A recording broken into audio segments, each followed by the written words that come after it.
बिहार विधानसभा चुनाव की मतगणना से ठीक पहले जनसुराज के सिपाही कहे जाने वाले रामाधार सिंह ने एक बड़ा चुनावी दावा किया है। उन्होंने आत्मविश्वास जताते हुए कहा कि इस बार जनसुराज 50+ सीटें जीतकर एक मजबूत ताकत के रूप में उभरेगी। रामाधार सिंह ने साफ तौर पर कहा कि जनसुराज को जनता का अपार समर्थन मिल रहा है, जिसका मुख्य कारण है पार्टी के सूत्रधार प्रशांत किशोर यानी पीके द्वारा उठाए गए मूल मुद्दे। सिंह ने बताया कि चुनाव में लोगों का बस एक ही मुद्दा था, पलायन रोकना और विकास को आगे बढ़ाना। उन्होंने आगे कहा कि प्रशांत किशोर जी ने इस ज्वलंत समस्या को आगे लेकर चलने का संकल्प किया। जनता ने उनकी ईमानदारी और विजन पर पूर्ण विश्वास जताया है और अपने मत का प्रयोग कर उन्हें भरपूर आशीर्वाद दिया है। जनता जानती है कि बिहार को इस दलदल से कोई नहीं निकाल सकता है। कोई निकाल सकता है तो वो है जनसुराज और प्रशांत किशोर। जनसुराज के प्रमुख मुद्दों और चुनावी नतीजों को लेकर हमारे संवाददाता राजेश मिश्रा ने रामाधार सिंह के आवास पर खास मुलाकात की। नमस्कार, मैं राजेश। अभी आप हमारे साथ देख रहे हैं जनसुराज के सिपाही कहे जाने वाले रामाधार सिंह जी हैं। हम आज इनसे चर्चा करेंगे। जिस तरह से आज वोटिंग परसेंटेज खास करके गया जिला के 10 सीट पे बढ़ा है, क्या इस बार सत्ता परिवर्तन की लहर बह रही है?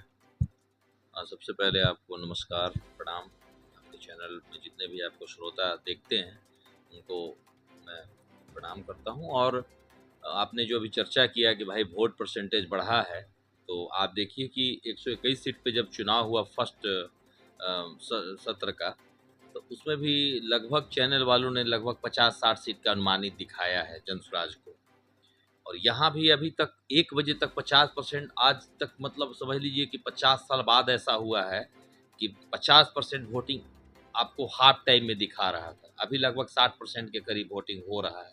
जहाँ 400 वोट है वहाँ 390 के करीब तक वोट हुआ है। ये दर्शाता है कि इसमें बिहार में बदलाव एकदम होना निश्चिंत है और लोगों ने इस बार अपनी बेरोजगारी के लिए, अपने बच्चों के भविष्य के लिए और आने वाला वक्त जो हमारा सुनहरा हो उसके लिए वोट किया है।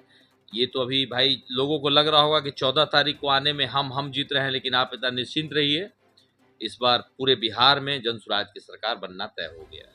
सर, मगध के क्षेत्र में जो 4 दिग्गज सीट कहा जाता है, जैसे एक इमामगंज सीट हो गया, एक सिरघाटी हो गया और गया, क्या कहना चाहेंगे इस पर सर कि जनसुराज कितने वोट से आगे जीत रही है? देखिए, उपचुनाव में हम लोगों ने जब वहाँ पे प्रयास किया तो लगभग 37,500 वोट इमामगंज में आया और उसका नतीजा रहा कि ये चारों विधानसभा एक दूसरे से कनेक्ट है, थोड़ी थोड़ी दूरी पे एक दूसरे का सीमाएं समाप्त हो रही है। उस स्थिति में आप देखिएगा कि चारों सीट हम लोग जीत रहे हैं, कहीं से कोई किंतु परंतु नहीं है। वोट का रेशियो, फोन के माध्यम से सर्वे या लोगों का जो अनुमान मिल रहा है, हम लोग चारों सीट जीत रहे हैं। यानी कि जनसुराज अपना सीएम के दावेदारी ठोकेगी? बिल्कुल, सीएम तो अपना ही होगा। प्रशांत ने तो कहा है कि मैं सीएम की दावेदारी के लिए मैं कभी आगे आया ही नहीं हूँ। जो व्यक्ति 12-13 सीएम बनाया वो सीएम का उन्होंने सोचा ही नहीं है, लेकिन हाँ ये स्पष्ट है कि जनसुराज का ही सीएम होगा। क्या कहना चाहेंगे सर अपने क्षेत्र के वासियों को, जिस तरह से उन्होंने बढ़ चढ़कर मत में हिस्सा लिया? आप लोग को दिल से धन्यवाद देना चाहेंगे कि आप लोगों ने इस बार बदलते बिहार में अपना महत्वपूर्ण वोट दे करके योगदान देने का काम किया है। आने वाला वक्त आपका होगा। आप लोग देखेंगे कि एक लड़ाई जिस जनसुराज ने लड़ा, आज आपका विधवा पेंशन, वृद्धा पेंशन, तमाम पेंशन जो है 1100 रुपया के रूप में आपको मिल रहा है। इवन वोट के एक दिन पहले सरकार ने लोभ दिया है कि भाई आपको मैं दे रहा हूँ, लेकिन उस लड़ाई को जिसने लड़ा, अपने वोट दे करके जो आशीर्वाद दिया है हम जनसुराजियों को, या जब बदलते बिहार में जिस तरीके का आप लोगों का योगदान सुनहरे अक्षरों में लिखा जाएगा, आने वाला भविष्य आप लोगों का है। जब जनसुराज की सरकार बनेगी, हर असंभव काम को संभव किया जाएगा, शिक्षा व्यवस्था मजबूत किया जाएगा, हॉस्पिटल व्यवस्था को मजबूत किया जाएगा, अपराध एकदम शून्य हो जाएगा। आप इतना भरोसा रखिए।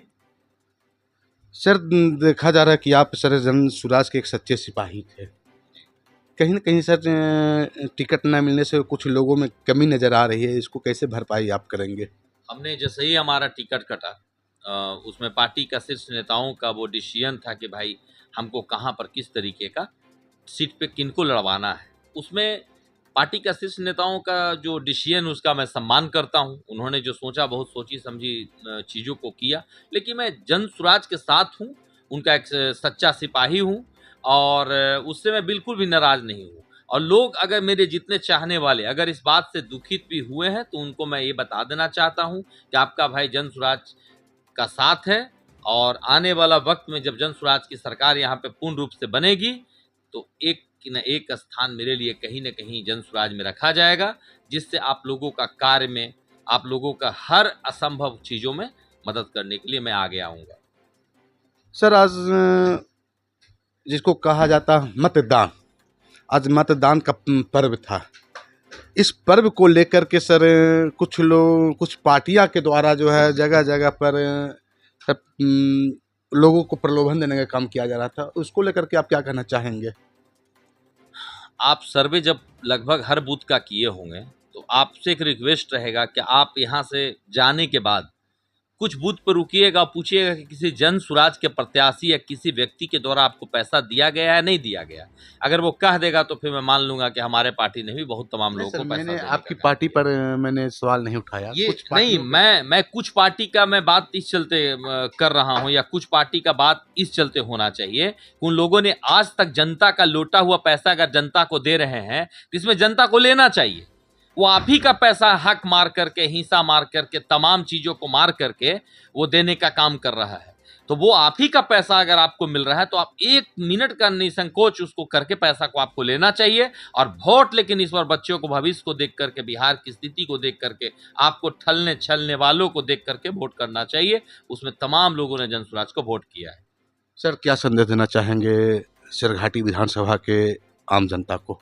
बस मैं ये संदेश देना चाहूँगा कि आप लोग धैर्य से रहिए। आने वाला 14 तारीख आपका विधायक होगा जन स्वराज का, और हर असंभव काम को संभव करने के लिए हम लोग तमाम लोग मिल करके, युवा साथी के साथ मिल करके उनको आगे बढ़ाने का काम करेंगे। जो आपका असंभव काम, यहाँ पे अच्छा स्टेडियम का विस्तार किया जाएगा, बनवाने का काम किया जाएगा। बच्चों के लिए शिक्षा व्यवस्था जहाँ पे अधूरा है, जिन बच्चों का शिक्षा रुक गया है, उनको फाइनेंशियल भी मदद करने का काम किया जाएगा। क्योंकि आप जब शिक्षित नहीं रहेंगे तो कहीं से हमारा राज्य आगे नहीं बढ़ेगा। तो ये मैं लोगों से निवेदन करूंगा कि आपका धैर्यपूर्ण, आपने ईमानदारी से आप जन स्वराज को वोट किया है, आपको दिल से धन्यवाद मैं करना चाहता हूं। और आने वाला वक्त अपना होने वाला है और तमाम उस युवा साथी का होने वाला है जिसने संघर्ष के दिनों में जन स्वराज का साथ दिया है। जी, मेरा नाम रामाधार सिंह है। मैं जन स्वराज का एक सदस्य हूं और आने वाला वक्त में आपका भाई बेटा के रूप में जाना जाता हूं। और जब भी किसी भी वक्त आपको लगे, रात को 2 बजे फ़ोन कीजिएगा, आपका भाई आपके लिए हाजिर होगा। धन्यवाद सर।